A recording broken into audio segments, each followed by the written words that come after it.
Hola, soda, tini, dapaji nima, dumbrub chagiyare. Chezanda dindi, Więc dzisiaj mamy 7 dzień nauk. gyabe, drusumdu shube, kargun kagi, eni gindumba namba klengiata. Danan shingi, Chciałbym wszystkim życzyć też idelek, szczególnie mnichom, mniszkom z Indii, Nepalu, Butanu oraz wszystkim oma, członkom różnych ośrodków darmy na całym świecie, którzy słuchają przez internet.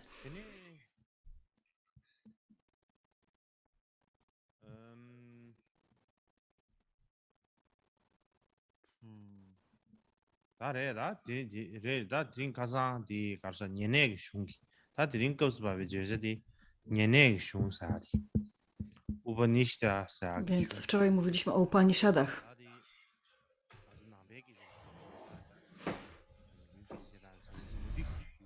Więc można z perspektywy buddyjskiej nazywamy je niebuddyjskimi tekstami ukazującymi pogląd ekstremistów. 초지 가장 시심벌에 다 가장 사람 간 근인에 쉬심벌에 다디 항마디 Wcześniej mówiłem o poglądach jakby filozoficznych zawartych w Upanishadach i dzisiaj chciałbym dokończyć ten temat.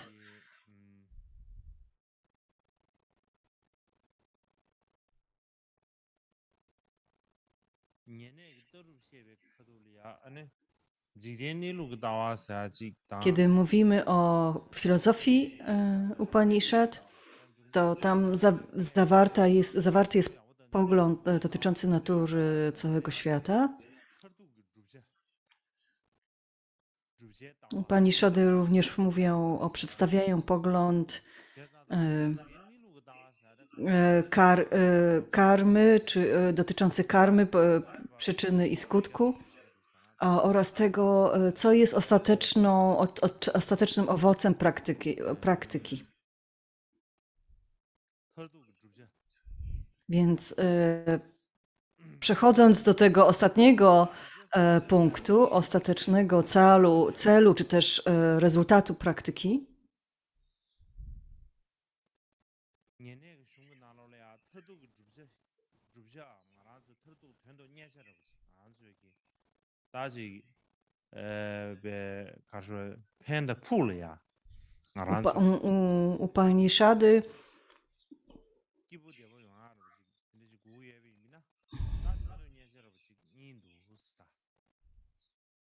ta tendo nye ji ni ye bi indu san tendo nye jam dumor ni indus ni Więc Upanishady mówią o tym, że aby osiągnąć jakby przebudzenie, em, e, musimy mieć dwie rzeczy. ji de nang su gi ko nang su di ni mutu ni ga ji naranzu ta de ki ta ga ji ji ge nang su ga ye bi na ta de mutu ni ma ji ga shui 이긴 Aha, Upanishady jakby mówią o tym, że mamy jakby dwa wyjścia. Ludzie mają dwa wyjścia. Po pierwsze, albo mogą kontynuować sposób, w jaki się przejawiamy, czyli mówiąc inaczej, pozostajemy w samsarze i dalej się odradzamy, a drugim rozwiązaniem jest stopienie się z darmatą, czy też esencją, czy też Bogiem. 제가 땅 알솔이야 된도 Więc 녀셔 pierwsza z tych dróg to samsara, a drugie jest wyzwolenie. Więc 니네 슝도 나로래야 Więc po 코와 śmierci czeka nas albo jedno, albo drugie. 소소데 I w 리스 Upanishadach, kiedy to rozróżnienie pomiędzy samsarą a wyzwoleniem jest głównie polega na świadomości lub nieświadomości. Pozostanie w nieświadomości jest samsarą, zaś osiągnięcie świadomości jest wyjściem poza samsarę. Świadomość zaś jest zdolnością postrzegania tej esencji, tej dharmaty. Więc kiedy zaczynamy postrzegać rzeczy takie, jakimi są, wówczas osiągamy wyzwolenie, zaś jeżeli pozostajemy w tej nieświadomej, jakby w tym nieświadomym stadium, to nazywamy samsarą.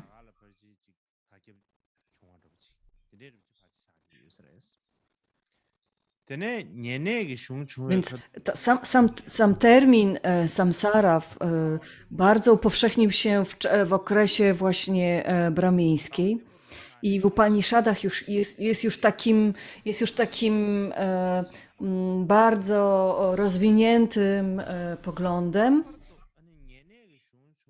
i wokół którego rozwija się cała filozofia. W czasie, kiedy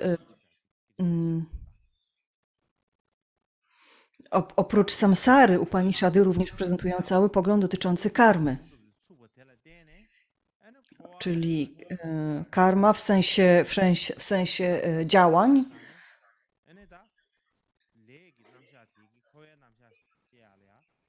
Więc kiedy mówimy o tym, jak Upanishady przedstawiają samsarę i karmę, czy też różnego rodzaju działania, to karma jakby jest bardzo ważnym aspektem zrozumienia samsary. Oczywiście karma, czyli działanie, jest jakby główną rzeczą, która tworzy samsarę, prawda? W tamtym czasie, kiedy mówiono o samsarze, ale tam samsara przedstawiana w Upanishadach i samsara przedstawiana w buddyzmie różnią się. Buddyjskie przedstawienie jest bardziej kompletne, jest bardziej bogate, jest bardziej złożone. Natomiast w Upanishadach jest to, ten koncept jest bardzo uproszczony. Więc w Upanishadach mówi się głównie o przywiązaniu. I mówi się o tym, że przywiązanie jest bardzo silne u ludzi i że ono jakby napędza cały świat. Ono jest główną motywacją naszych działań. A ponieważ jakby motywowani w ten sposób dokonujemy różne działania ciała i mowy i to tworzy naszą karmę. W ten sposób jakby gromadzimy karmę ciała i mowy, która nas determinuje. I całe życie jest jakby w pewnym sensie odzwierciedleniem, rezultatem tej karmy, tego przeszłych odrodzeń. Zaś karma zbierana w tym życiu wpłynie na nasze przyszłe odrodzenia.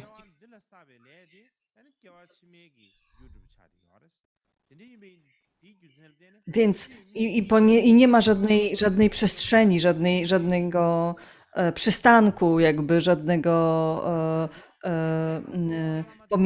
pomiędzy jednym życiem a drugim i stąd to nazywa się cyklem, czyli samsarą.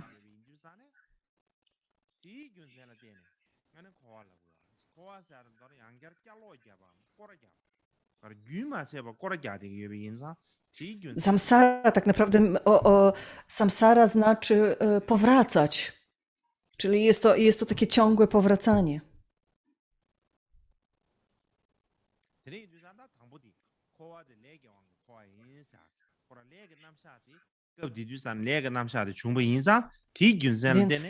Więc krążymy w samsarze spowodowani karmą, e,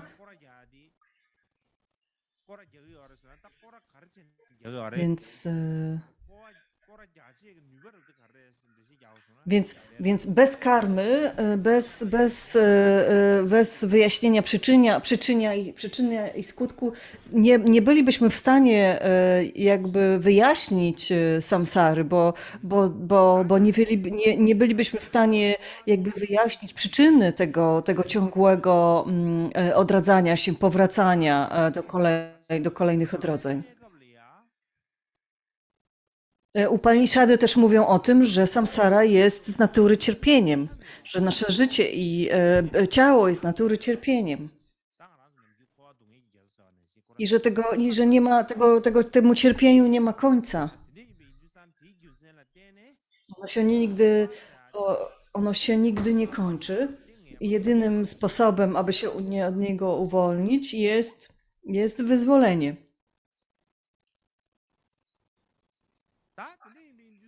Czyli i to wyzwolenie następuje poprzez unicestwienie, poprzez usunięcie.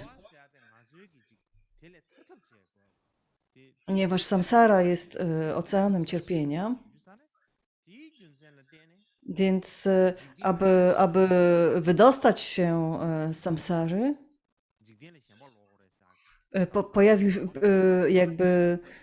pojawił się pogląd takiego wyrzeczenia światem.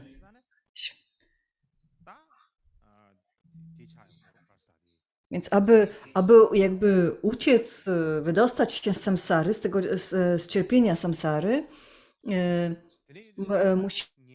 musimy się go pozbyć, musimy przestać brać udział w samsarze. I stąd w Upanishadach właśnie pojawił się ten koncept wyrzeczenia. Istnieje, oczywiście jest wiele Upanishad, jest wiele jakby tych zbiorów tekstów filozoficznych i pomiędzy nimi jest Upanishada nazywana Bhadarayaka.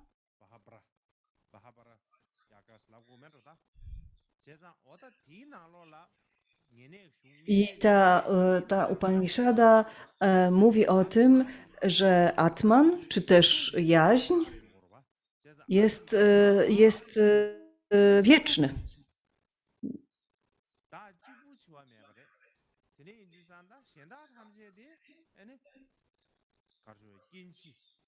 A wszystko inne jest tymczasowe i że powinniśmy czuć wszystko inne pojawia się i znika, wszystko inne jest cierpieniem.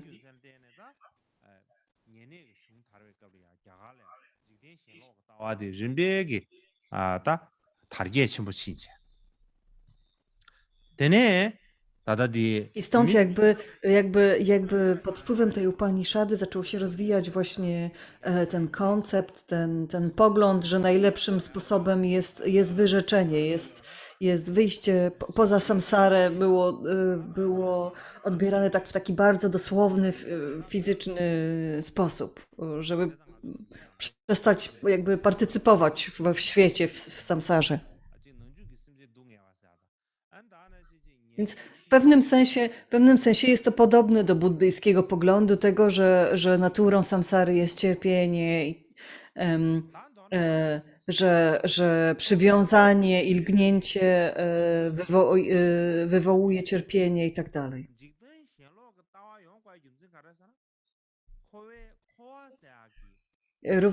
Również podobnie w buddyzmie istnieje ścisłe powiązanie pomiędzy samsarą a ideą wyrzeczenia, prawda?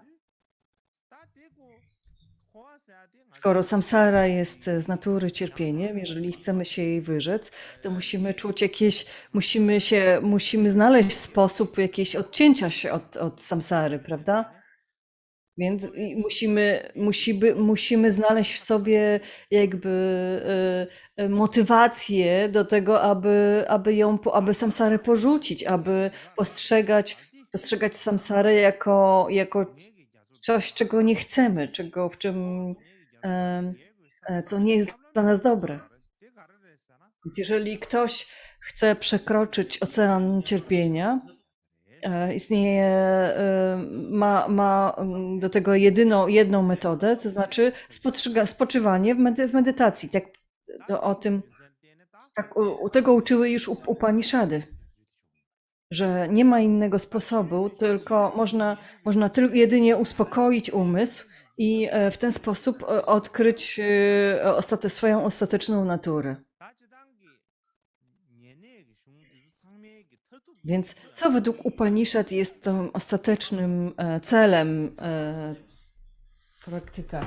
praktyki? Jest oczywiście osiągnięcie jakby osiągnięcie wyzwolenia.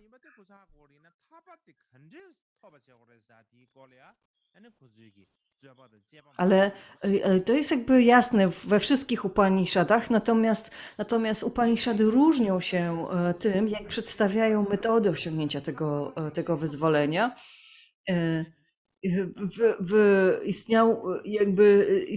Istnieją zapisy wielu debat, wielu dociekań w Upanishadach dotyczących właśnie tego tematu. Jakie sposoby osiągnięcia wyzwolenia są najlepsze? Wszystkie Upanishady zgadzają się co do tego, jaki jest cel praktyki, że powinno się dążyć do wyzwolenia, ale różnią się właśnie tymi metodami, przedstawianymi metodami.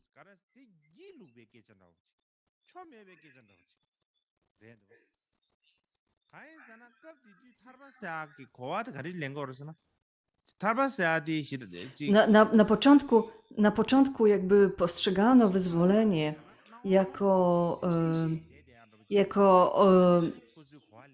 uwolnienie się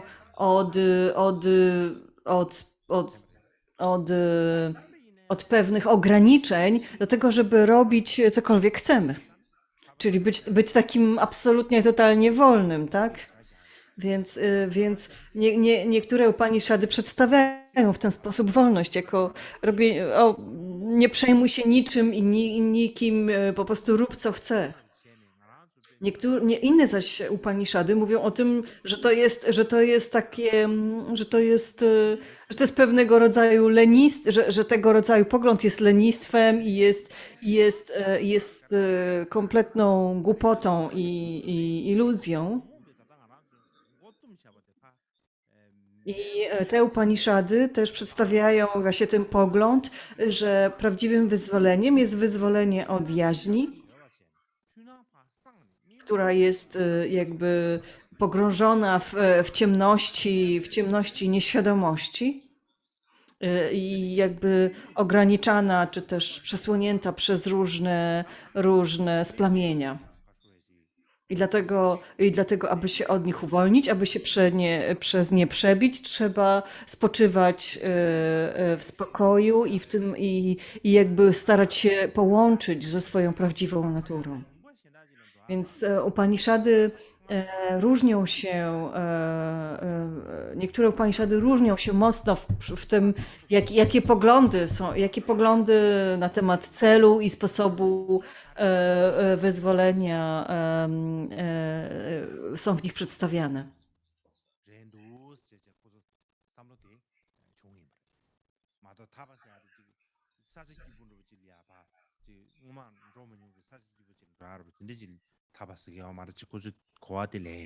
Więc wyzwolenie z cierpienia. Oczywiście oni nie przedstawiali nigdy wyzwolenia jako przejścia do jakiejś krainy szczęśliwości. Nigdy nie ma tam nigdzie tego rodzaju koncepcji. Zawsze starali się wejrzeć w siebie i znaleźć wolność od swoich własnych ograniczeń, swojej psychiki, swojego umysłu. Prawdziwą naturą jest według nich Atma. Atman. I Upanishady mówią głównie o tym, że musimy poznać Atmana, czyli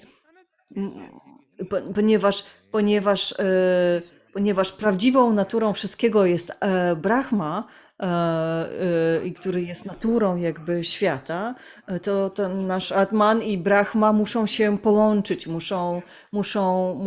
musimy rozwinąć świadomość tego, że czyli Vidya, tego, że one są tożsame, że Brahma i Atman są tożsame.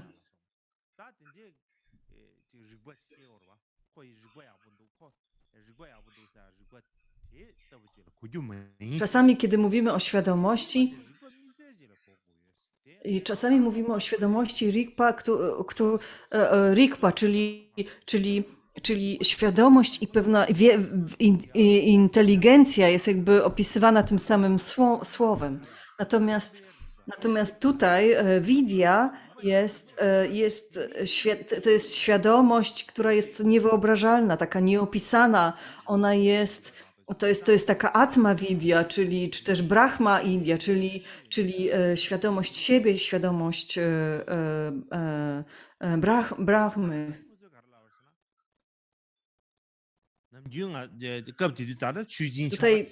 Tutaj nie chodzi o taką świadomość jakby postrzegania, świadomość zmysłową, inteligencję i wiedzę, która jest podstawą inteligencji i wiedzy.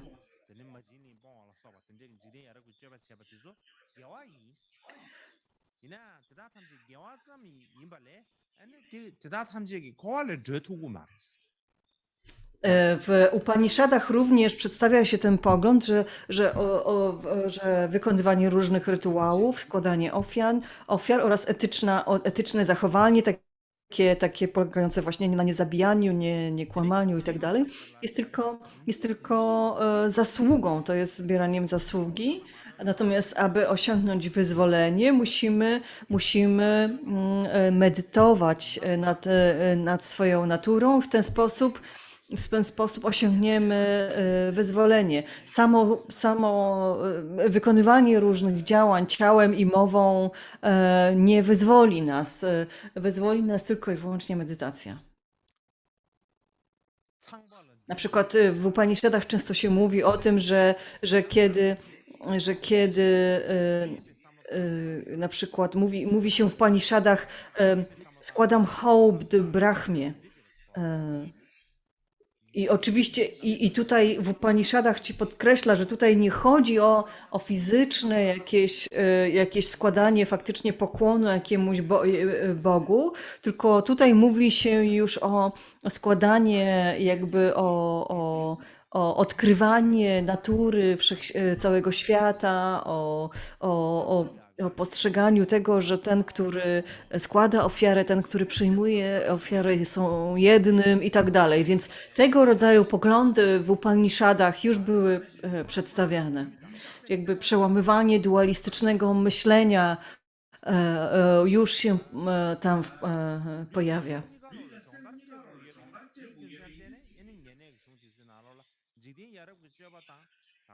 Ponieważ Upanishady również uczą różnych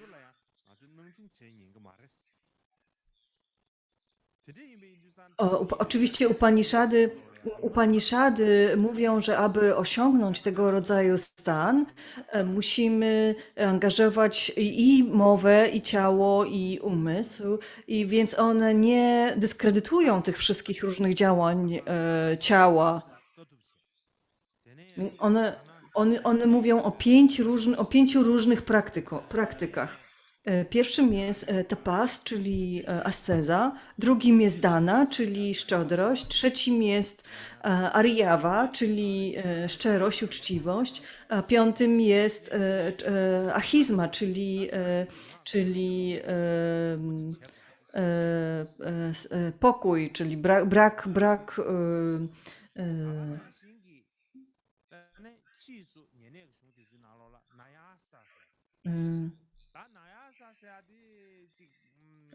Potem kolejnym było mówienie prawdy. Następnym było nyasa, czyli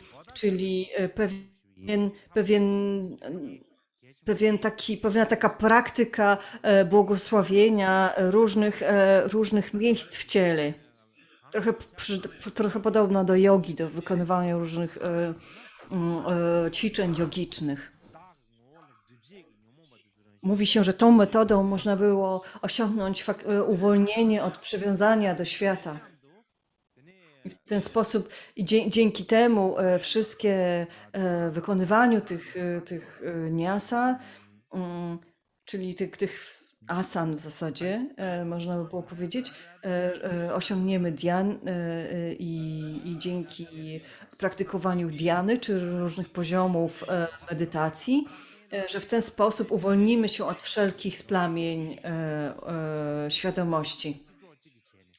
Więc ogólnie mówiono o praktykowaniu jogi i dhyany, tak? Czasami te praktyki były łączone i wtedy się nazywano je dhyana jogą.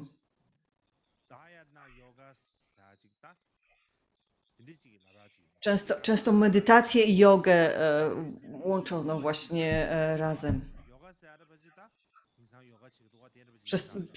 Przez co łączyło się różne ćwiczenia umysłu i ciała.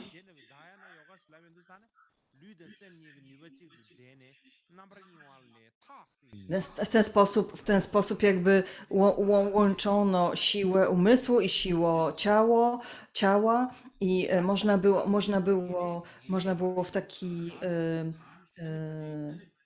wolny od różnych przeszkód, od rozproszenia sposób osiągać wyzwolenie, że jakby połączenie tych dwóch praktyk pozwalało osiągnąć brak rozproszenia.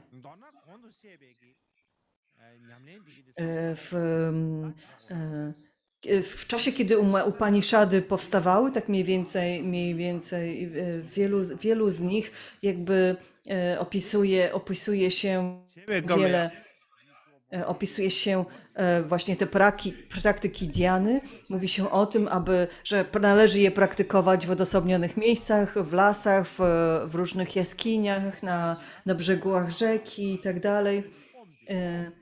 I powinno się skupiać świadomość i też uwagę na oddechu albo na literze symbolizującej Brahmę, albo na jakimś innym symbolu Brahmy. I w ten sposób jakby zbliżamy się, nasz umysł zbliża się do Brahmy. I po tym, jak stajemy się tak coraz bliżsi Brahmie, osiągamy wyzwolenie.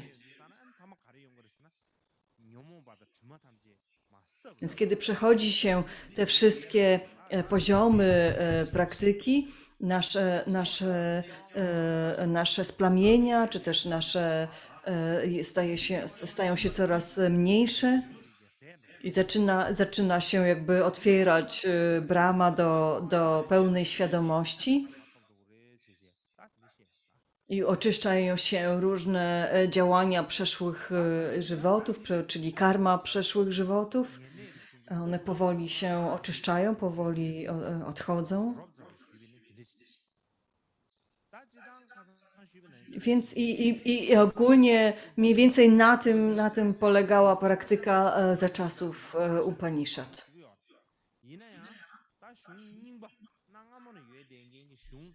Istnieje wiele tekstów nazywanych Upanishad. Jak już wspomniałem, to jest duży zbiór.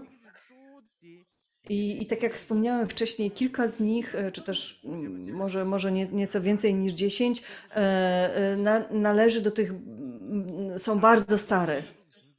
I one jakby przedstawiały główną filozofię zawartą w Wedach.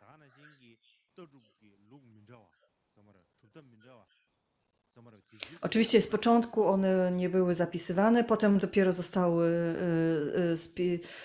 zapisane. No ale generalnie też, ale trzeba pamiętać, że Upaniszady są właśnie zbiorem przeróżnych jakby poglądów, z starszych, młodszych, które inaczej opisywały wyzwolenie, inaczej opisywały metody prowadzące do wyzwolenia i tak dalej. I to w gruncie rzeczy było podstawą rozwijania się bardzo różnych szkół filozoficznych później w Indiach, które różniły się między sobą.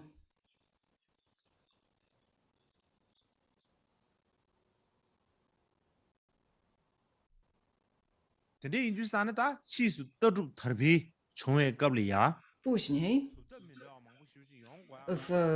w tym okresie rozwoju filozofii, będziemy mieli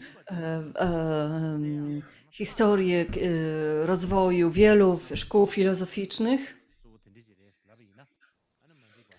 które często zaprzeczały sobie nawzajem. 다 디젤야 년내기 다치단게 르지에기 슝다다 르지에기 슝다 되네 가르사데 Więc mieliśmy już Wedy, Brahmany, mieliśmy Upanishady. Żeby podsumować to je wszystkie i porównać, skąd one się wzięły, to z tego co wiemy, Wedy zostały spisane w Punjabie, głównie w tym wcześniejszym okresie, tam gdzie Ariowie pojawili się na terenie Indii, północnych Indii po raz pierwszy. A pośród nich Atarya Veda, ta czwarta Veda, najprawdopodobniej została spisana w Varanasi, czyli na wschód od Punjabu. Upanishady zaś były spisywane w wielu miejscach w Indii, szczególnie na północy i na północy i na południu Indii, zaś wielkie epopeje, takie jak Mahabharata, pojawiła się w centralnych Indiach, zaś Ramayana i podobnie Ramayana też w centralnych Indiach.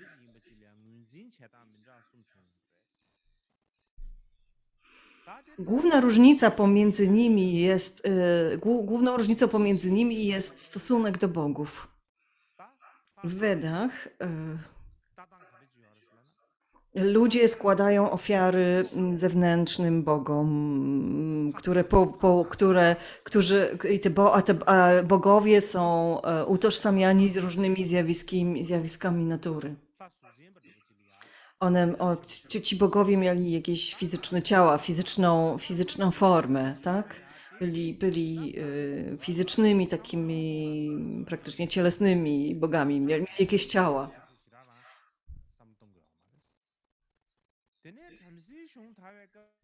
Dopiero później jakby istniał jakiś zaczątek takiej myśli o jakimś wewnętrznym aspekcie boskości, ale on jeszcze wtedy nie był zbyt rozwijany.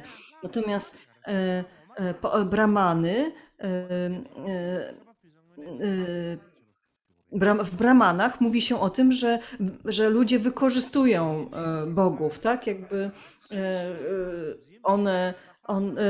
Brahmany przedstawiają różne rytuały składania ofiar dla bogów, aby coś od tych bogów uzyskać. Natomiast w Upanishadach zewnętrzni bogowie istnieją, ale nie są aż tak ważni. Ważniejsi są ci wewnętrzni bogowie, czy też wewnętrzny Bóg, taki właśnie jak Brahma, z którym jakby identyfikujemy się podczas różnych praktyk. Więc Upanishady bardziej jakby skierowują się wewnątrz umysłu. Oczywiście nie można powiedzieć, że Upanishady i Brahmany i Vedy są jakieś bardzo drastycznie odmienne od siebie. To jest bardziej jakby, bardziej można by było przedstawić to bardziej tak, że Vedy, Brahmany i Upanishady są połączone, tylko tylko że Upaniszady jakby bardziej skupiają się na filozofii wynikającej z pewnego logicznego myślenia, z pewnych logicznych wywodów związanych z istnieniem świata, bogów i tak dalej. Oczywiście okresy też, w których te teksty powstawały, to nie był też taki czysta sekwencja zdarzeń kolejno następujących, tylko zdarzeń, które się na siebie nakładały. Mm, niektóre Wedy były spisywane w okresie brahmińskim, niektóre Upaniszady były tak stare jak Wedy i tak dalej. To nie następowało jakby, te rodzaje tekstów nie pojawiały się jedne po drugich.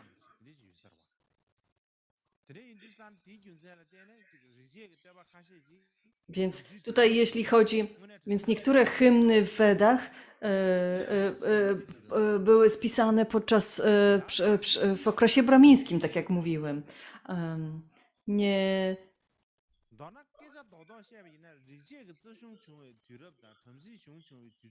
niektóre opisy rytuałów w Brahmanach pojawiły się też w czasie, kiedy rozwijały się, kiedy spisywane były Upaniszady i tak dalej, i tak dalej.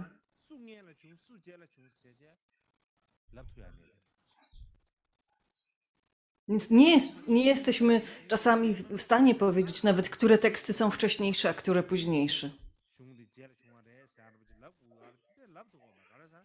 Można powiedzieć, że ogólnie można tak powiedzieć, że Wedy były pierwsze, potem pojawiały się Brahmany, potem pojawiały się Upaniszady. Ale taki podział, taki sposób jakby przedstawiania tego nie jest ścisły. Bo dokładnie tej chronologii nie znamy i wiemy, że niektóre teksty z każdego gatunku są wcześniejsze, a niektóre późniejsze. 슝 가리기 즉 고치기 뉴바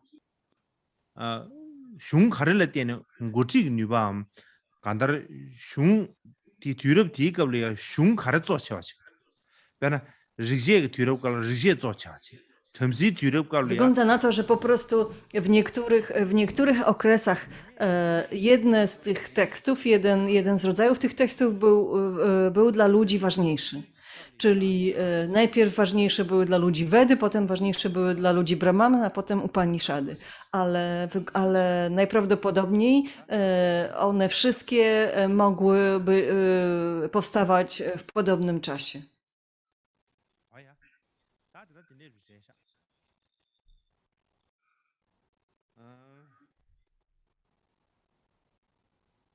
네 다들 냥아 슝점은이 주비나 Teraz przejdziemy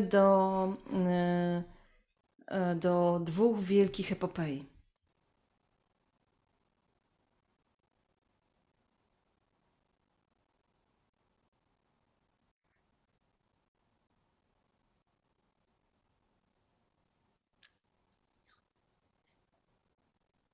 다 디젤이야 다 냥아 슝점은이 뭐를 쉬어요 다들이야 리제 치매 뒤럽 qab리야 점시 시리기 나로래야 W późniejszym okresie wedyjskim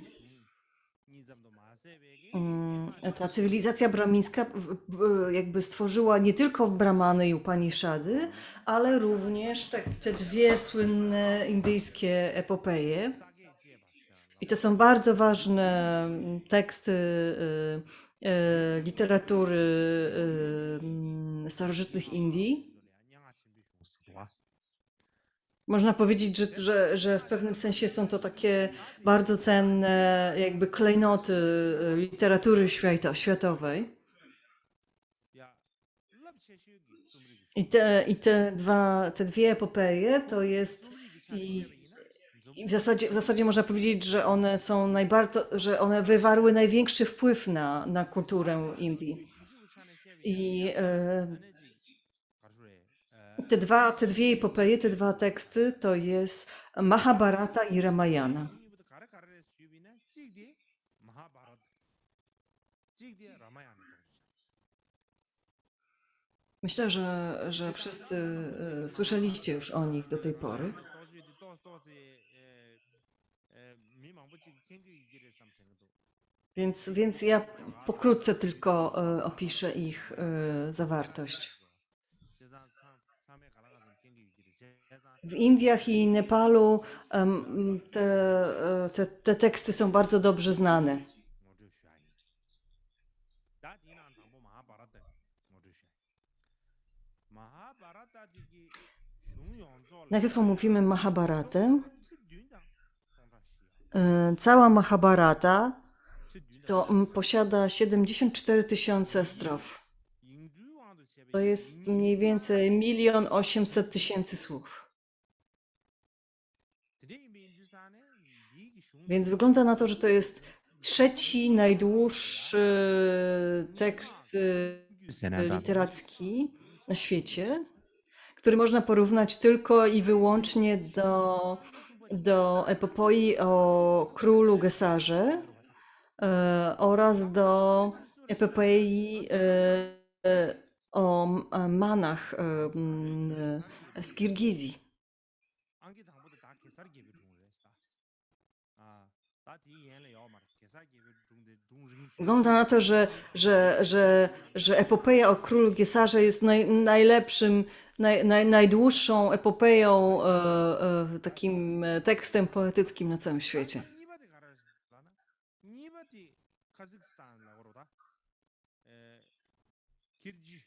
키르지스라고도 이 미리기 Drugi, ta epopeja o manach z Kirgizji, z Kazachstanu. 오다 만에 중사디.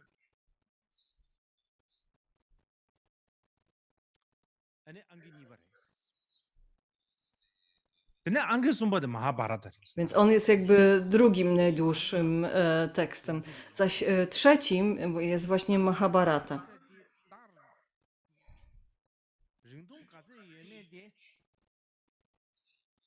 Więc gdyby ktoś miał recytować bez przerwy ten tekst, to zajęłoby mu to jakieś 2 tygodnie.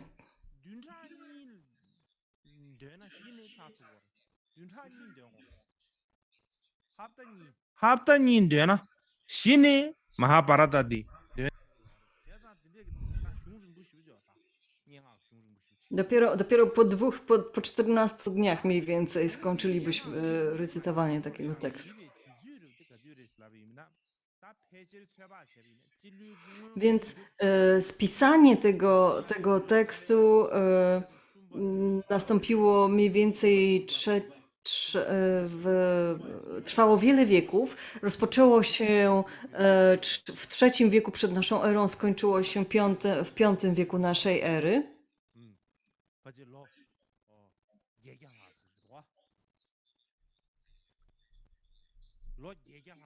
Więc trwało jakieś 800 lat. Oczywiście to znaczy, że Mahabharata nie była tworem jednego autora, nie stworzył jej jeden autor, tylko miała wiele autorów. 망보찌기 지샤바 임바디. 신이 마하바라다디 대한 당보 마하바라데 통말 중에 qable야 ngakto 직불이야 그랬어. Oczywiście podobnie jak w przypadku innych tekstów staroindyjsków, Mahabharata była najpierw przekazywana sobie ustnie, dopiero później została spisana. Mówi się, że jej pierwszym autorem był mędrzec Wiasa, co można przetłumaczyć jako urodzony na ciemnym lądzie.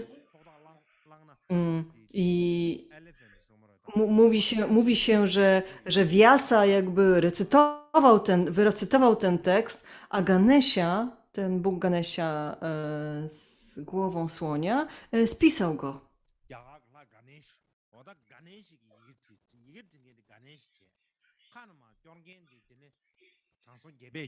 I pisał, więc Vyasa jakby dyktował te słowa, a Ganesha je spisywał. Ten tekst jest tak długi i Ganesha spisywał go tak szybko, że zużył całe pióro, że zużył cały...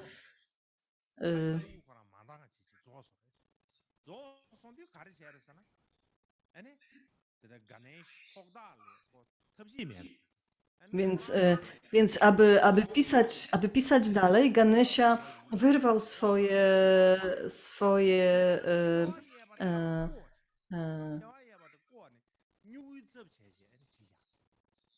kieł, jeden kieł, prawy kieł. I tym kłem zaczął pisać dalej. Więc kiedy patrzy się na panteon indyjskich, to Ganesh nie ma prawego kła.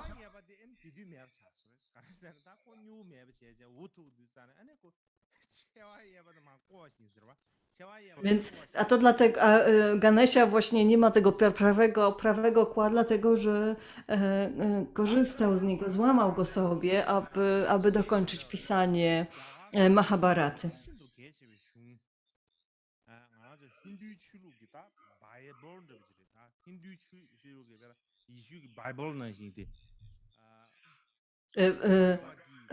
Jednym z najważniejszych tekstów, taką hinduistyczną Biblią jest Bhagavad Gita, prawda? I ta Bhagavad Gita jest właśnie częścią Mahabharaty.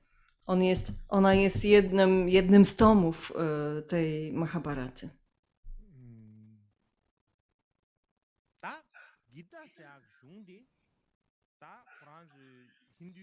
Gita, czyli Bhagavad Gita,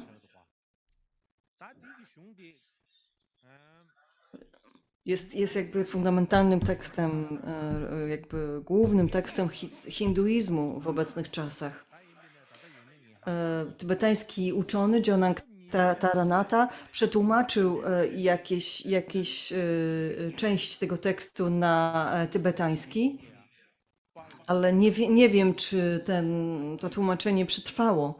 W XX wieku Gendun Chapel przetłumaczył tytuł tego dzieła na tybetański, ale nikt nie przetłumaczył go w całości.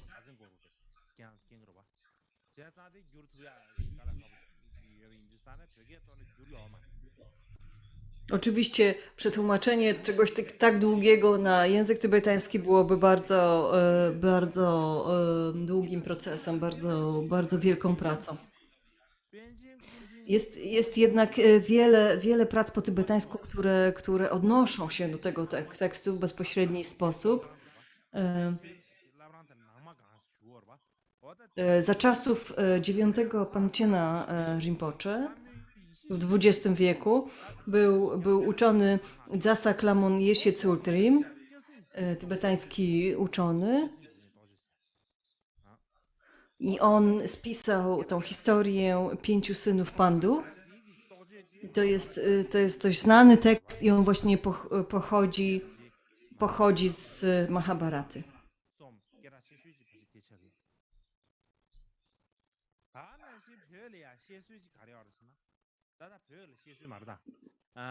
To jest jakby chyba najbardziej znany tybetański tekst, który jest związany z Mahabharatą.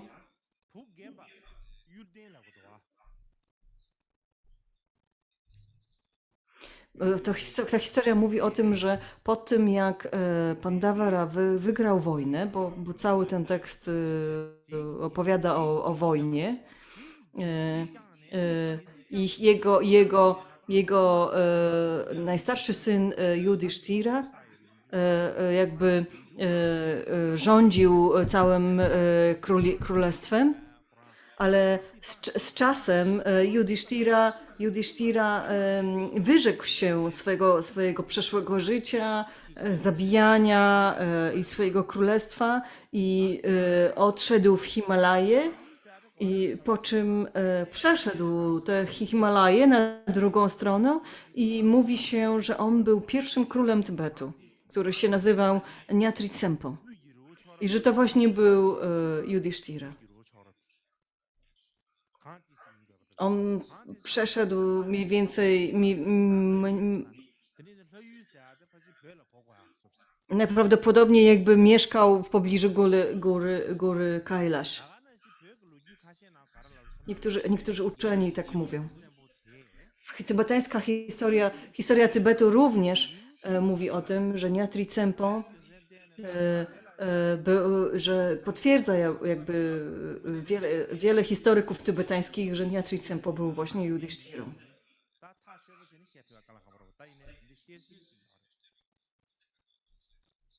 Oczywiście nie możemy tego powiedzieć na pewno dzisiaj, ale wiele tekstów zdaje się to potwierdzać.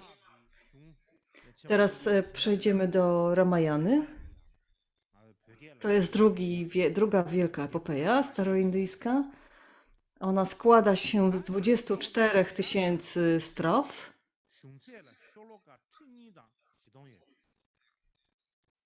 I została spisana przez Maharishi Valmiki. Czy też pochodzi, mówi się, była przekazywana przez tego Maharishi Valmiki, a potem była spisywana przez 200 lat i mniej więcej w III wieku przed naszą erą.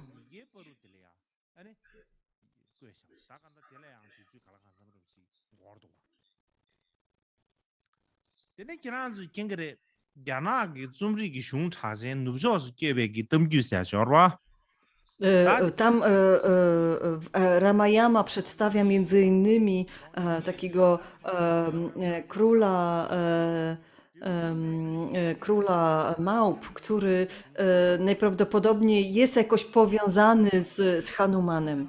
Znaczy Hanumana, który jest najprawdopodobniej, powiązany z królem małp w chińskiej tradycji.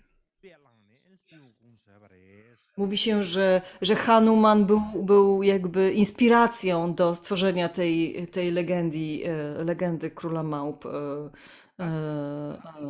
w Chinach.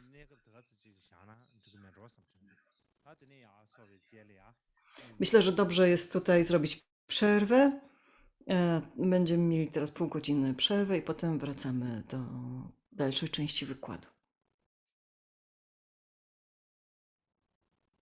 다 마하바라트 안에디 가르사리 라마야네 도지 Teraz można by było sobie zadać pytanie,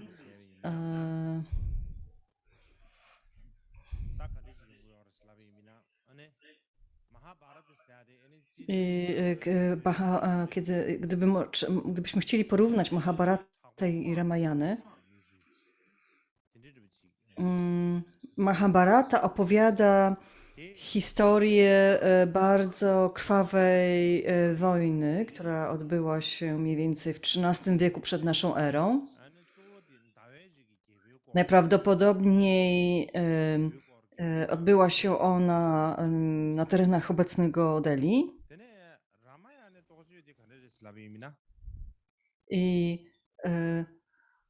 I opowiada historię królów klanu Księżyca.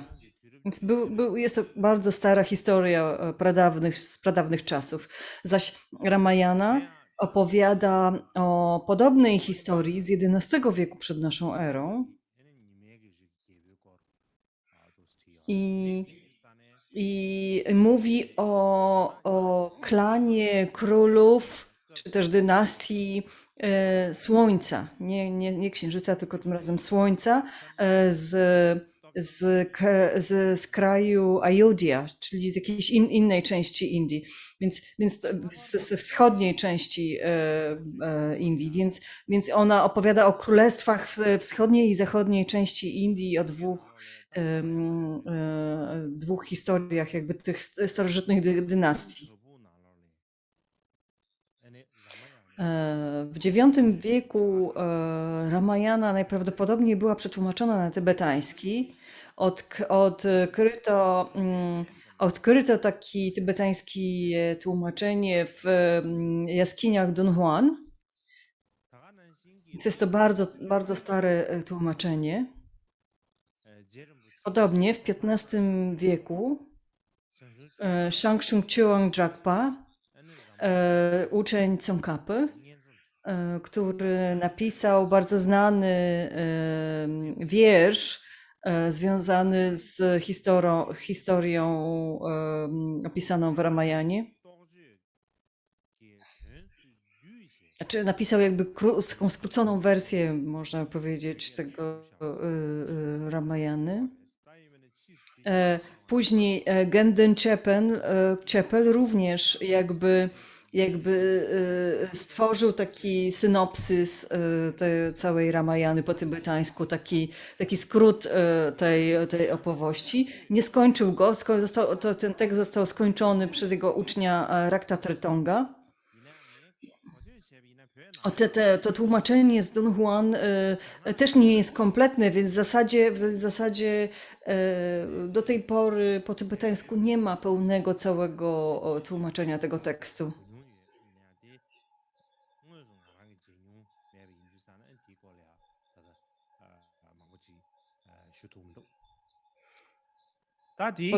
Podobno jest jakieś tłumaczenie z chińskiego na tybetański w 6 lub 7 tomach, ale ja jeszcze go nie widziałem, nie dostałem go do tej pory.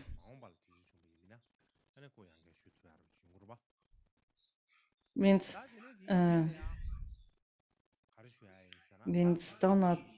to tyle na temat tych dwóch epopei. Ale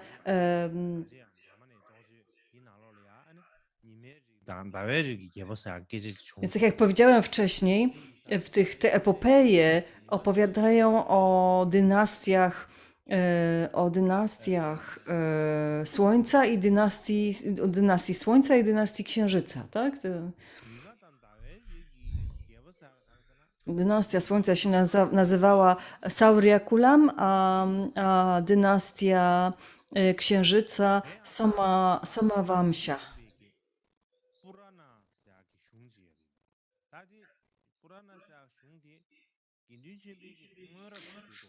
W Indiach istnieje również zbiór tekstów, który się nazywa Purana, czy też Purany, które powstały później. To są, no można powiedzieć, że to są takie teksty dotyczące pradawnych czasów, tak? Jakby relacje z pradawnych czasów. Więc one jakby przedstawiają taką tradycję, ustnie przekazywaną tradycję historii właśnie królów, historii królów.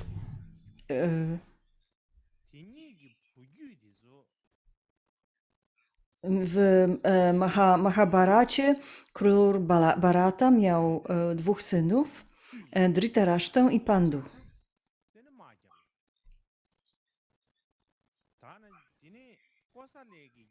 I po śmierci króla ci 2 synowie zaczęli walczyć między sobą o tron.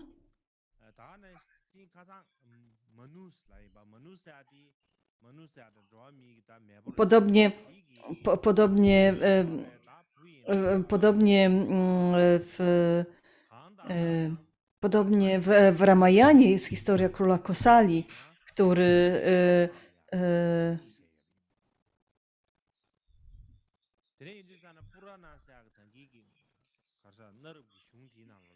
który również miał synów czy też wnuków, którzy między sobą walczyli o tron.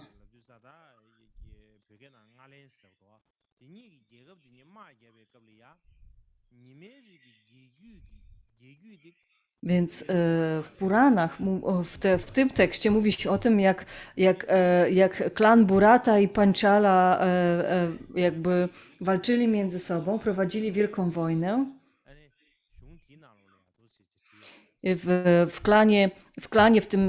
W tej dynastii Księżyca było 93 królów następujących po sobie, zaś w dynastii Słońca było 45.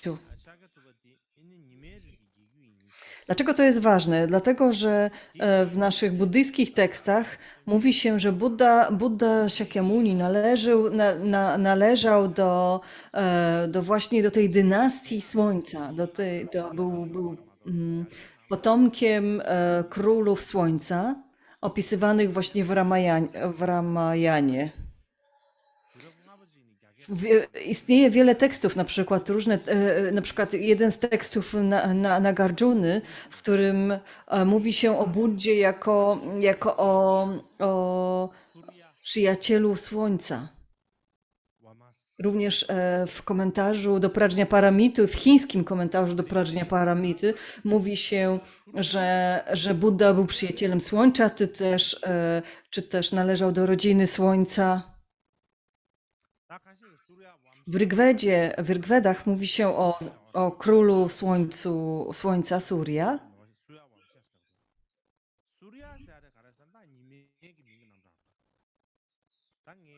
I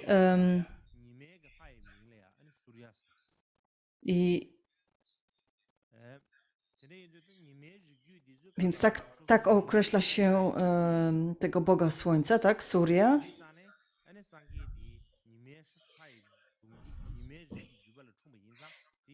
A członkowie dynastii Surya Vamsha byli właśnie należeli właśnie do klanu Surya, byli jakby potomkami Słońca, czy też Surya i właśnie często określali byli jako przyjaciele Słońca. I w wielu tekstach buddyjskich właśnie Buddę się tam tak określa, stąd jakby ta hipoteza, że Buddha należał właśnie do tego klanu, że należał właśnie do tej dynastii. W Nepalu jest również taki tekst Sutta Nipata, czy też spisana w Pali, albo jest też sutra wyrzeczenia, Papadja Sutra, która opisuje ten moment, kiedy Gautama jakby opuścił dom i podróżował z Kapilavastu do Shravasti.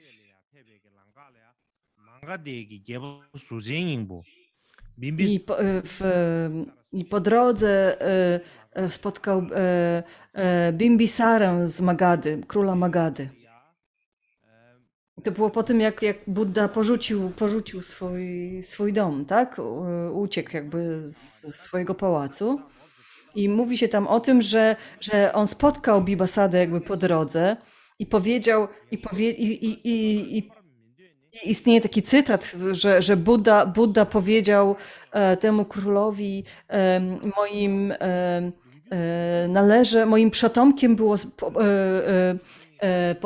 przodkiem było słońce, moją rodziną była Shakya. O królu, nie mam przywiązania, nie mam żadnych pożądań, porzucam swój dom.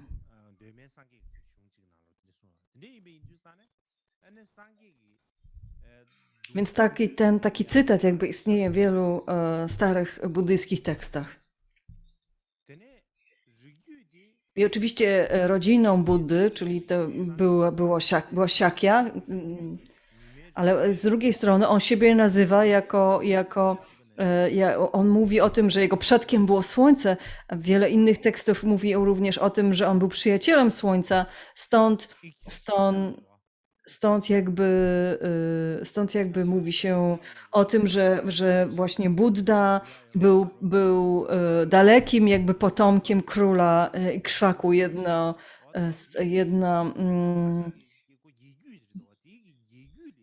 mówi się, że to był słodki, więc wygląda na to, że Buddha urodził się właśnie w tej królewskiej dynastii, w tej królewskiej linii. Większość imion królów właśnie w tej dynastii była powiązana z uprawą roli.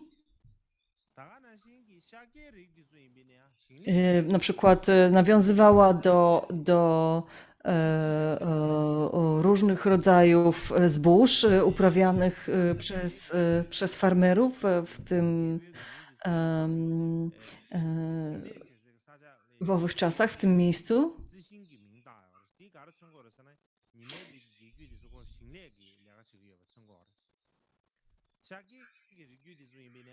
Więc wygląda na to, że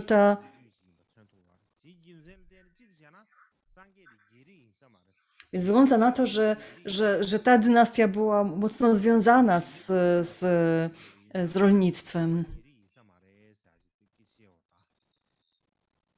다 간단해 샤기리 규디 도즈 미라르시 지단기디 총계 세계디 엄마 데리도 Więc w sumie ciężko powiedzieć, czy Siakia była rodziną farmerów,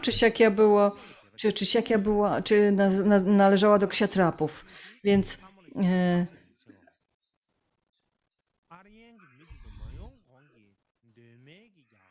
Ariowie tak jak mówiłem wcześniej, nie czcili zbyt wielu bogiń. Głównie czcili bogów. Podczas gdy wygląda na to, że w klanie Siakia, czy też w tej dynastii Słońca czczono bardzo wiele bogiń. Więc w sumie, na przykład wielki uczony japoński Sakayushu wysnuł taką hipotezę, że Buddha właśnie pochodził z tej dynastii królów Słońca, ale z drugiej strony odrodził się w społeczności, która czciła boginię, a nie bogów. A później, gdy nastąpił okres rozprzestrzeniania się Mahayany i Vajrayany, Buddha Shakyamuni był przedstawiany jako Vairochana. Vairochana jest często powiązany, jakby łączony ze Słońcem. I w związku z tym i dlatego właśnie bardzo często w Mahayanie i Vajrayanie mówi się, że Buddha Shakyamuni był emanacją Vairochany. Więc to jest jakby taka hipoteza tego japońskiego uczonego, że to wszystko jest ze sobą powiązane.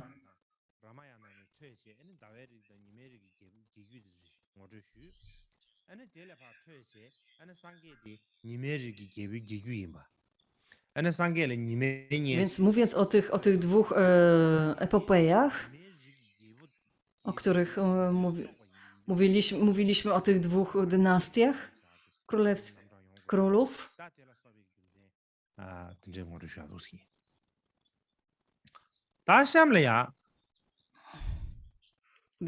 Więc jakby całe to przedstawienie jakby moje tych dwóch dynastii z Ramayany właśnie miało na celu pokazanie wam, jak one się wiążą z historią Buddy Shakyamuniego. Teraz dalej musimy przejść do systemu kastowego w Indiach. Jak mówiłem, że Buddha należał do rodziny, czy też klanu Shakyów, i do rodziny tej dynastii królów Słońca. A z punktu widzenia jakby kast, on należał do kasty kszatriyów, czyli tej kasty władców. Myślę, że powinniśmy skupić się na tym systemie kastowym nieco mocniej, po pierwsze dlatego, że jest to bardzo ważny system to jest ważny element kultury indyjskiej, który trzeba zrozumieć. On też wpływał na zawód, jaki człowiek wykonywał. W związku z tym, W związku z tym, jeżeli nie zrozumiemy jakby systemu kastowego, to nie zrozumiemy sytuacji, która wtedy panowała w społeczeństwie indyjskim, znaczy w czasie pojawienia się Buddy. 급딜라 상계기 때문에 다와 될이야 현대 민족에게 랍생기 인 때문이다. Bardzo ważne zatem jest zrozumieć, jak to społeczeństwo wtedy funkcjonowało, a dzięki temu zrozumiemy, jak bardzo znaczące i jak były nauki Buddy i dlaczego one rozprzestrzeniły się w taki szybki sposób, tak szeroko.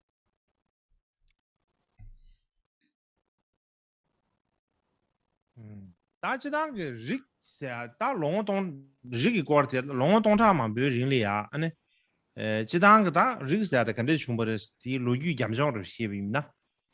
다 가상의 쉬변은 야가디 사실 Więc z punktu widzenia historycznego, ponad 1000, przez okres mniej więcej 1000 lat, Indie nie miały kontaktu z żadnymi innymi sąsiadującymi krajami.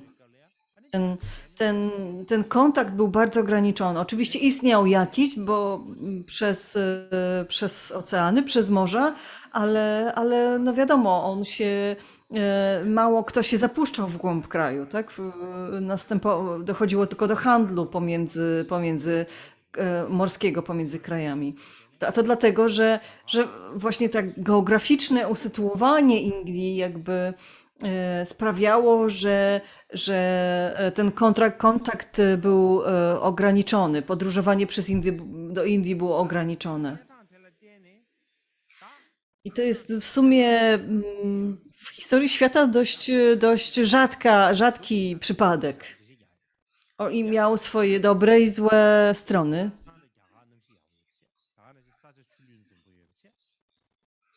Z jednej strony cały teren Indii był dość żyzny, więc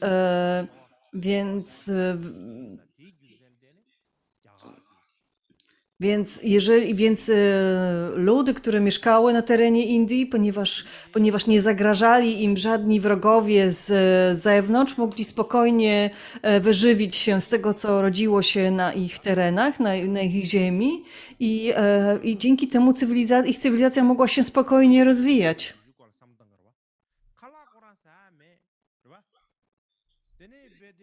I dzięki temu mogli zajmować się filozofią, medytacją, tego rodzaju myślami. Oczywiście, gdyby cały czas musieli walczyć z kimś, gdyby nie mieli co jeść, no to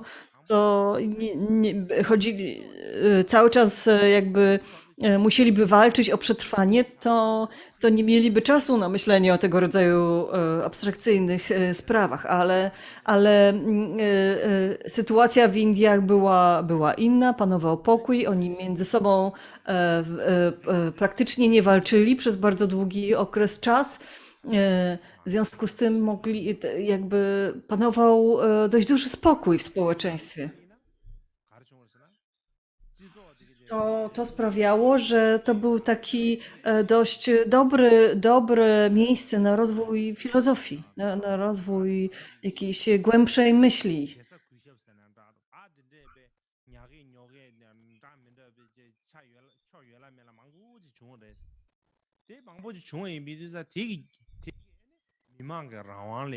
Z drugiej zaś strony tego rodzaju sytuacja sprawiała, że władcy, którzy raz zdobyli władzę w Indiach, już jej nie tracili, tylko ją umacniali, a resztę społeczeństwa podporządkowywali sobie. Nie było żadnych innych wpływów, które mogłyby zmienić tą sytuację. Więc kasta w sanskrycie nazywana jest Varna i z początku to słowo oznaczało kolor, po prostu kolor. Czyli w gruncie rzeczy Po prostu Warna była określeniem jasnoskórych Ariów i ciemnoskórych ludów rdzennych zamieszkujących Indię. Ponieważ odcień ich skóry bardzo się od siebie różnił,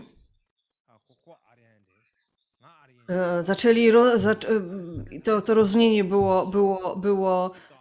było ważne. Więc dość łatwo było rozróżnić Ariów od nie-Ariów, bo jakby powiedzieć, ja należę do Ariów, ty nie, bo ty różnił ich kolor skóry.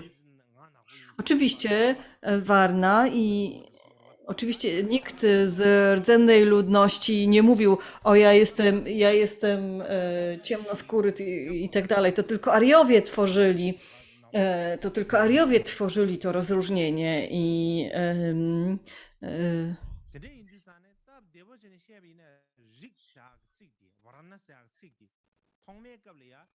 prosto można było powiedzieć, że słowo kasta, czyli Warna, na początku po prostu był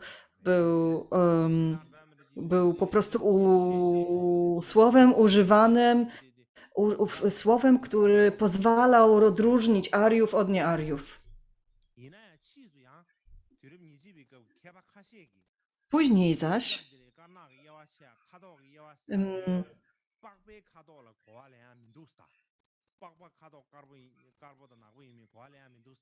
데 가르라 고알랭 고도스나 ene karna ge jigden yin su chenes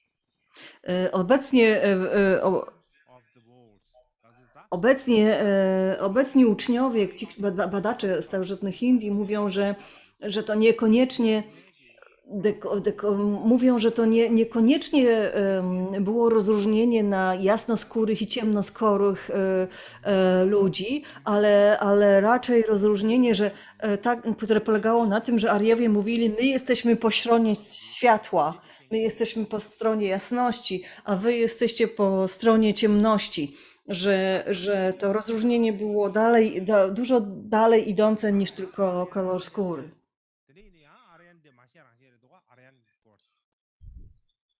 Więc nie mamy wyjścia, musimy znowu wrócić do Ariów, wrócić do tego tematu. Ariowie, jak wspomniałem wcześniej, pojawili się z Azji Centralnej, to była i z tego co wiemy, to była duża grupa ludzi z różnych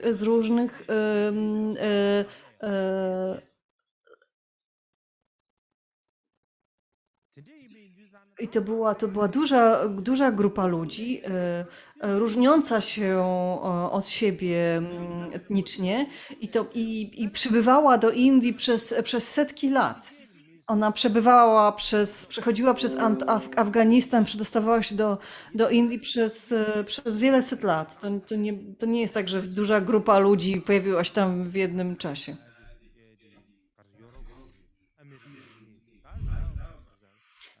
Tam byli... I w zasadzie słowem, które określało Ariów wówczas, byli po prostu obcokrajowcy. Ariowie byli po prostu obcokrajowcami i to nie znaczy, że oni należeli do jednej grupy etnicznej. Oni należeli do różnych grup etnicznych, ale ponieważ przychodzili z zachodu, oni wszyscy mieli jaśniejszą skórę.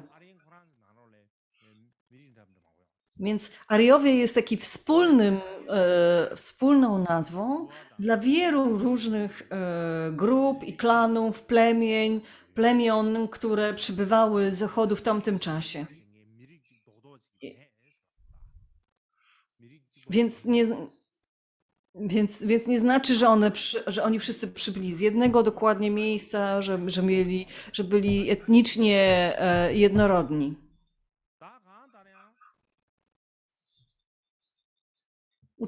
Uczeni mają wiele na ten temat do powiedzenia, nie będę teraz przytaczał wszystkich szczegółów. Więc kiedy mówimy o kastach w Indiach, Więc kasty w Indiach nie oznaczają różnych grup etnicznych. To są dwie różne sprawy. To jest bardzo ważne.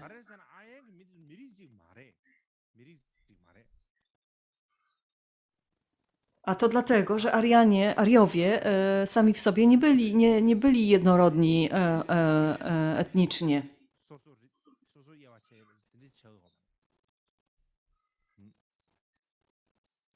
Więc ludzi nie dzielono na różne kasty ze względu na ich pochodzenie etniczne. Więc jak to się stało? Tak jak mówiłem wcześniej, w późniejszym okresie wedyjskim Ariowie zaczęli dzielić siebie, swoją grupę ze względu na wykonywane zawody, na wykonywane role społeczne. I w ten sposób, więc ci, którzy wykonywali rytuały ofiarne, byli nazywani braminami, ci, którzy władali albo zarządzali armią, miastem i tak dalej, byli nazywani kszatriyami. Natomiast najśja to byli ci, którzy wykonywali różne rzeczy, byli rzemieślnikami, handlarzami, rolnikami i tak dalej.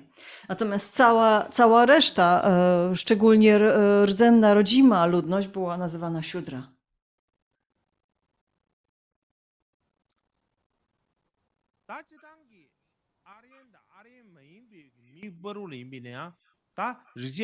Mówiliśmy też o tym, jak Ariowie podbijali wszystkie niearyjskie ludy w starożytnych Indiach.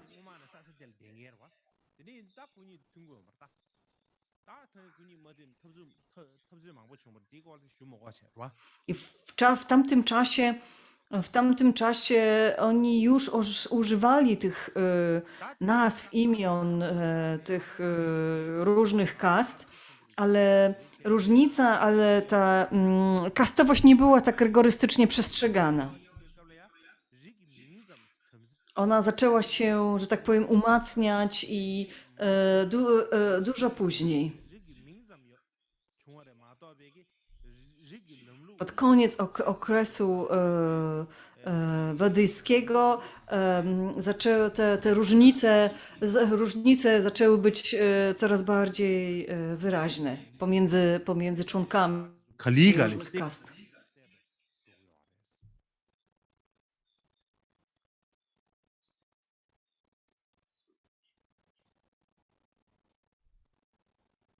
야, 다 이러시는 거죠, 지나. 점수 펩쇼. 아야. Więc najpierw przychodzą bramini. Więc najpierw omówimy braminów. Czym była kasta braminów? Więc to byli kapłani. To byli ludzie, którzy wykonywali wszystkie rytuały. Z początku wszyscy wykonywali rytuały, ale z czasem zaczęto wyodrębniać ludzi, którzy wykonywali je lepiej i efektywniej i potem ci ludzie zaczęli uczyć swoich synów wykonywać te same rytuały i tak dalej, i tak dalej. Tak się zaczęło rozwijać jakby kasta braminów. Później pod koniec okresu wedyjskiego rytuały zaczęły być coraz bardziej złożone i coraz bardziej skomplikowane. Później też coraz potężniejsi królowie, coraz większe królestwa zaczęły się tworzyć. Królowie byli w związku z tym bardzo bogaci, a rytuały wykonywane dla nich były coraz bardziej złożone, widowiskowe i wspaniałe. W związku z tym doszło do tego, że tylko kapłani Niektóre rytuały na przykład trwały przez miesiąc, tak? Jakby cały czas były jakieś rytuały wykonywane. A w związku z tym nie każdy mógł je robić, więc Bramini byli jedynymi, którzy potrafili te wszystkie rytuały wykonywać, którzy mogli wykonywać je przez tak długi czas. I z czasem w związku z tym ich znaczenie zaczęło rosnąć. I z czasem stali się też jakby ich pozycja się wzmacniała ich była coraz cieszyli się coraz większym szacunkiem, poważaniem społecznym. Uważali się za i w pewnym momencie też oczywiście pojawiła się taka potrzeba w społeczeństwie, że zostawmy rytuały kapłanom, niech oni to za nas robią, tak? Więc pojawiło się takie przyzwolenie społecznie na tego rodzaju sytuacje. Brahmini też zaczęli tworzyć różne historie na przykład jak o tym, że Brahmini pojawili się, zrodzili się ze czoła Brahmy, albo wszelkie inne objaśnienia, które tylko umacniały ich pozycję i jakby przedstawiały ich w dużo lepszym świecie. I jakby mówili oni o sobie, że są kastą świętą, tak? Że są najlepszą, najwyższą kastą. Zaczynali mieć coraz większe wpływy i władzę.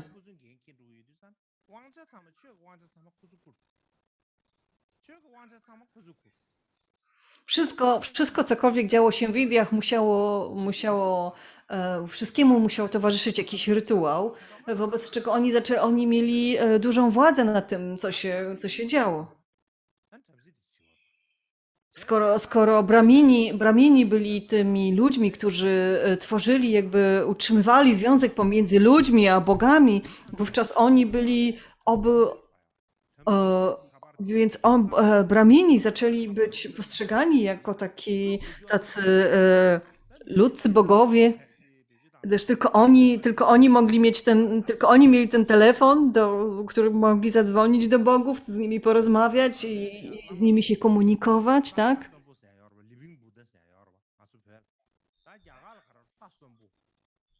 Tak jak mówi się teraz w Tybecie o Tulku, że to są żywi Buddowie, prawda? Żyjący Buddowie.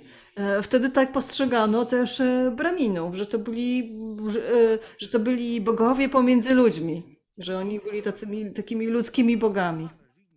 Istnieje taka część Brahmanów, Shatapatha Brahmana, która mówi o tym, że istnieją dwa rodzaje bogów. Są bogowie, którzy są właściwymi bogami,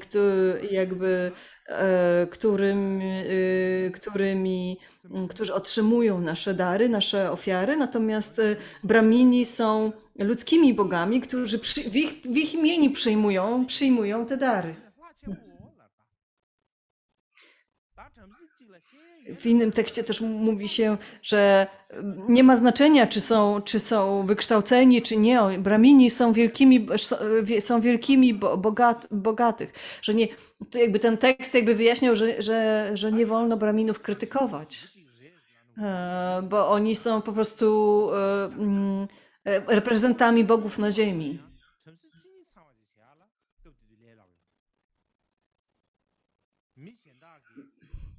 Tak naprawdę, patrząc na teksty i wyjaśnienia, aby być Brahminem, bycie Brahminem nie było takie proste, bo dobry Brahmin musiał znać się na wszystkich rytuałów, musiał mieć bardzo dobry głos, gdybyś też nieustannie recytował jakieś teksty, Wedy i tak dalej. Musiał mieć ładną skórę, musiał być ładnie zbudowany, musiał być dojrzały, musiał być wyedukowany, musiał się dobrze zachowywać, musiał mieć wiele takich etycznych, dobrych cnót. Musiał się kierować jakimś kodem, jakbyś rygorystycznie przestrzegać jakiegoś kodu zachowania, moralnego kodu zachowania. I i tak dalej, więc przyjmował na siebie też wiele obowiązków. Więc to nie było takie proste. Bramini przestrzegali bardzo wiele zasad i bardzo wielu i wykonywali bardzo wiele obowiązków.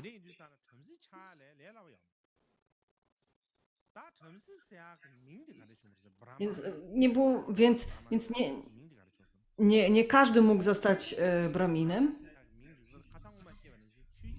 Z początku, kiedy mówimy o braminach, to z początku, tak jak mówiłem, były cztery rodzaje kapłanów, którzy wykonywali różne elementy rytuału i tylko jeden z tych kapłanów nazywany był braminem. Ale później wszyscy oni byli nazywani braminami, wszyscy należeli do kasty braminów i nazwano ich synami Brahmy. Stąd ta nazwa Brahmin, bo oni byli synami Brahmy.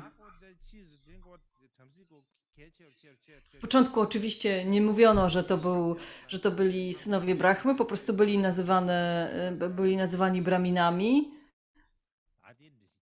Ale potem właśnie pojawiła się ta historia, że oni wyszli z czoła Brahmy. Teraz przechodzimy do kasty kszatriyów. Kszatriach? Kszatriy?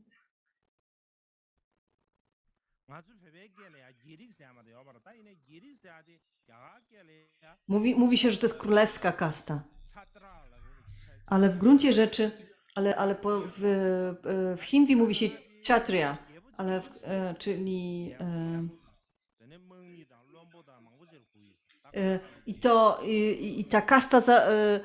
ta kasta to byli nie tylko królowie, ale też generałowie, ministrowie i tak dalej.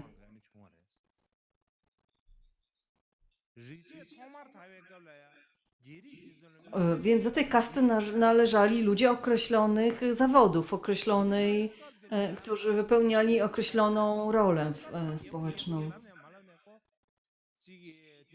W tym czasie byli królowie. Kiedyś byli królowie, prawda? Ale król to było po prostu słowo określające jakby głowę danego klanu, danego rodu, danego plemienia, którego główną odpowiedzialnością było ochranianie całej społeczności. Ale później, gdy Ariowie zaczęli przenosić się bardziej w Dolinę Gangesu,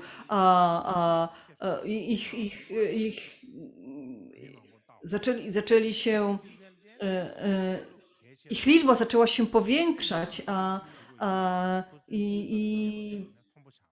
więc te obowiązki takiego króla, czy też takiego obrońcy plemienia były coraz większe i coraz więc stąd jakby wyodrębniła się cała kasta, która się tylko tym zajmowała. To nie był tylko król, ale też wszyscy inni jego pomocnicy.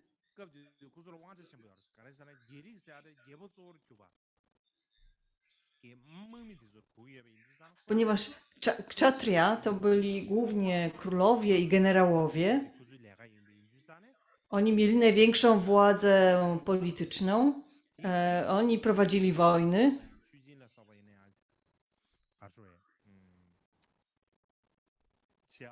Zamiast studiować Wedy i wykonywać różne rytuały ofiarne, zajmowali się głównie ochroną królestwa i całej populacji. Kolejną kastą była kasta Vaishya.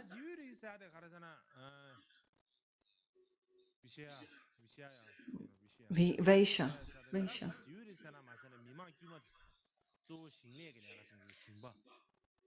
Vaishya to byli zwyczajni ludzie. To byli rolnicy, to byli... Wejsia. 동네 내가 챙긴 김밥 되네 지 수rik 드라마들 내가 챙긴 To byli rolnicy, 내가 챙긴 rzemieślnicy, 너나 튕기게 래 handlarze. 다 되게 지 가르쳐는 위스 Więc oni wytwarzali wszelkie dobra, tak? 다 중상 미만 Więc 미만 oni 드네 nazwa tej kasty pochodzi od słowa wieś. 멍리 To mi po polsku sugeruje wieś. 미바 I to byli właśnie, to były właśnie gospodarze i ludzie produkujący przeróżne rzeczy. 고소를 여부주게 Potem ostatnia kasta to byli praktycznie słudzy. 갈리 아니 To byli ci ludzie, którzy mieli pojedyncze odrodzenie, tak? Oni nie mieli prawa praktykować religię, oni nie mieli prawa wykonywać żadnych rytuałów. 링아마 숨딜라 Mieli, 이걸 취치야 więc ponieważ nie mieli tego odrodzenia darmicznego, nie mówiło się o tym, że byli właśnie, że to było, że mieli tylko jedno życie. Podczas gdy pozostani mieli jakby podwójne życie, bo mieli odrodzenie ludzkie i odrodzenie darmiczne, podczas gdy ta najniższa klasa miała tylko odrodzenie ludzkie, nie mogła praktykować żadnej darmy, żadnej religii.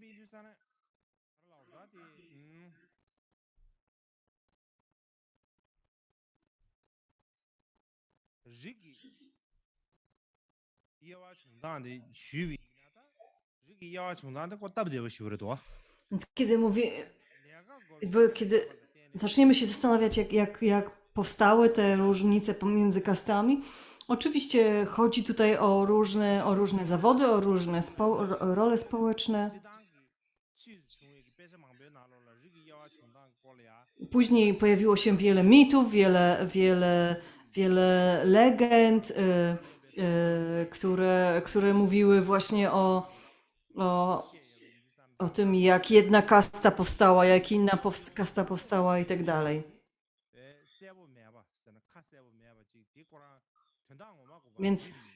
Więc później się to wszystko stało bardzo niejasne. O co, czy te legendy, jakby prawdziwe pochodzenie kast zostało jakby zaciemnione przez czy też przez te różne legendy, mity i tak dalej, różne objaśnienia, dlaczego jakby potwierdzające zasadność istnienia takiej czy innej kasty. Więc tego rodzaju historii te Purany przedstawiają wiele różnych tego rodzaju historii. Ale z drugiej strony Purany też mówią, że z początku nie było różnych kast, a później to Brahma podzielił ludzi na przypisał ludziom różne zawody i podzielił społeczeństwo na różne kasty właśnie. Stąd na przykład Mahabharata czy Ramayana zawiera przeróżne właśnie mity dotyczące o tym, jak różne kasty pochodzą z różnych części ciała Brahmy.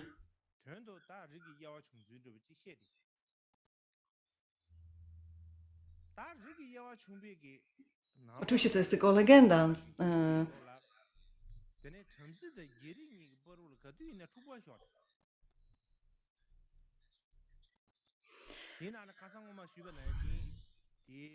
Dalej, kiedy czytając nawet Wedy z wczesnego okresu wedyjskiego, widzimy już, że istniały od dawien dawna różne konflikty pomiędzy Braminami i Kszatriyami. Wspomniałem już kiedyś o tych dwóch mędrcach, którzy kłócili się między sobą. Prawda? Kłócili się i właśnie ci dwaj mędrcy, jeden pochodził od Braminów, a drugi od Kszatriów. Więc wygląda na to, że konflikt pomiędzy tymi kastami istniał od dawien dawna.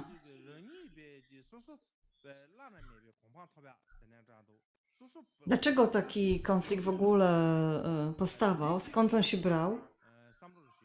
Bramini zawsze chcieli mieć najwyższą pozycję społeczną, zawsze, ale z drugiej strony kszatrowie mieli wielki wpływ, bo to oni walczyli, to oni zdobywali kolejne ziemie, to oni zdobywali różne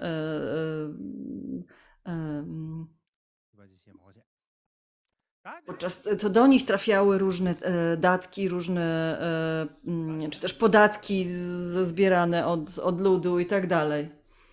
A Bramini zawsze chcieli być ważniejsi od nich.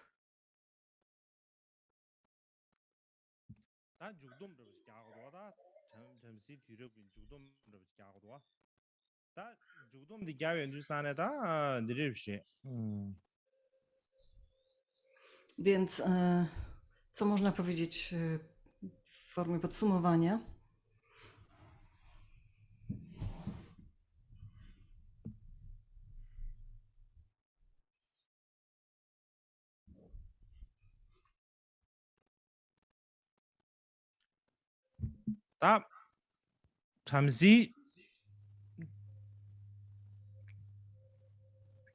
다 잠시 뒤럽사람라도 깝디두산 딱 간다 리제 치매 뒤럽 되지 잠시기 Więc pod koniec tego okresu wedyjskiego, czy też w okresie właśnie rozwoju cywilizacji bramińskiej,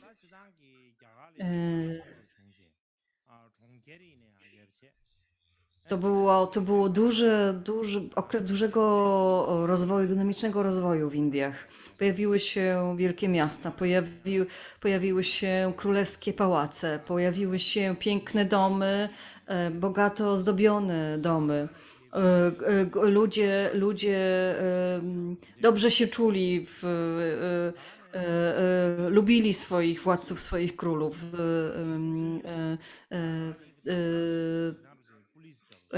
Oddawali im część swoich zbiorów, oddawali królestwu, królowie, ale rolnictwo było bardzo dobrze się rozwijało. Ogólnie ludzie nie walczyli ze sobą, jakby przestrzegali prawa, były też ale aczkolwiek sposób, w jaki karcono przestępców był bardzo barbarzyński.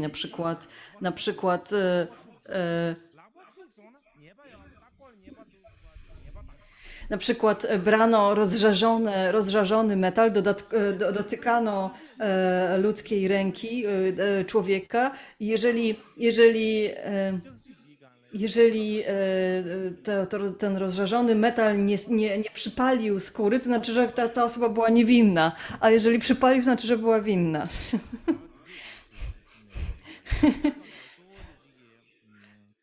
I w związku z tym, jeżeli jego skóra się przypaliła, to należało go ukarać, bez względu na to, czy był winny, czy nie był winny. Ludzie też, wszyscy ludzie ze wszystkich kast Ariów otrzymywali wykształcenie. Wszyscy między sobą dyskutowali.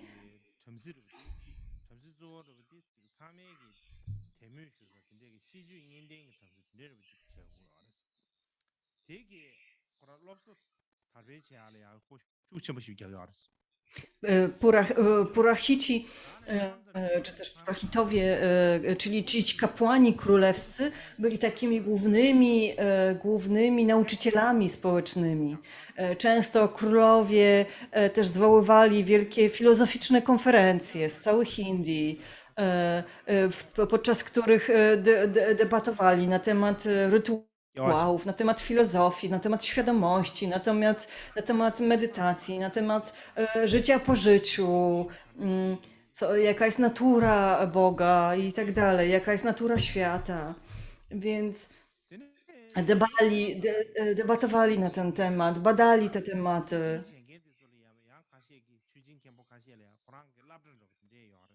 Kapłani, którzy wykonywali różne rytuały, również jakby przekazywali, jakby kształcili innych ludzi w swoich domach. Jakby to ich domy często były takimi małymi szkołami. Bardzo często też kapłani opuszczali, wielu ludzi, różnych, nie tylko brahmini, opuszczali swoje domy i udawali się do lasu na odosobnienia. Więc tak jak mówiłem, brahmini też mieli, więc w ten sposób jakby rodzili się nowi wielcy uczeni, wielcy filozofowie, którzy mieli później swoich uczniów. Ci uczniowie spisywali myśli tego swojego nauczyciela i tak dalej. I w ten sposób powstawały te wielkie filozoficzne traktaty.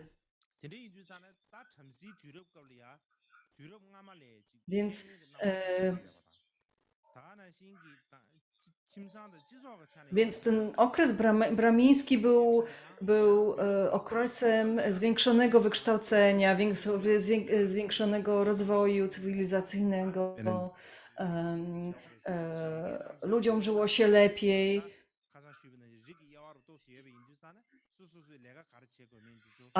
Ale też była większa jakby rozróżnienie na temat dotyczące właśnie rodzaju, dotyczące ról społecznych, jakie różni ludzie wykonywali.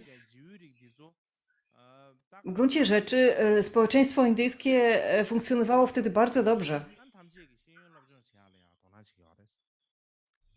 Młodzi, dzieci ze wszystkich tych wyższych kast jakby otrzymywali wykształcenie, również kobiety. Kobiety były na przykład, kiedy ojciec zmarł, kiedy mąż zmarł, to kobiety zarządzały jakby domem, gospodarstwem, finansami, wykonywały różne rytuały i kiedy odbywały się te różne konferencje filozoficzne, to kobiety również brały w nich udział, również brały udział w dyskusjach.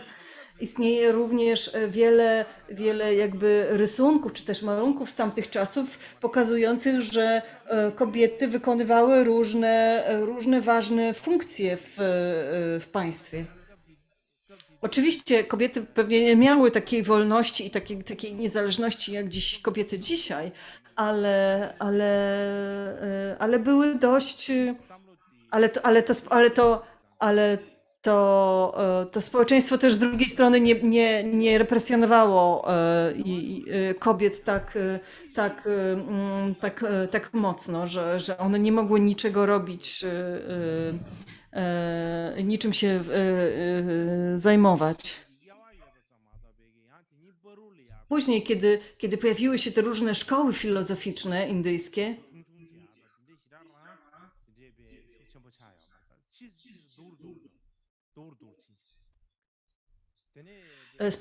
z początku podział na kasty po prostu jakby rozróżniał różne zawody, różne role społeczne, ale później, w późniejszym okresie jedne kasty zaczęły patrzeć z góry i poniżać inne kasty i tak dalej. Pojawiła się ta kasta nietykalnych i tak dalej, i również jakby sytuacja kobiet bardzo się pogorszyła. Więc to było jakby takie podsumowanie tego całego okresu. Teraz modlitwy, dedykacje zasługi.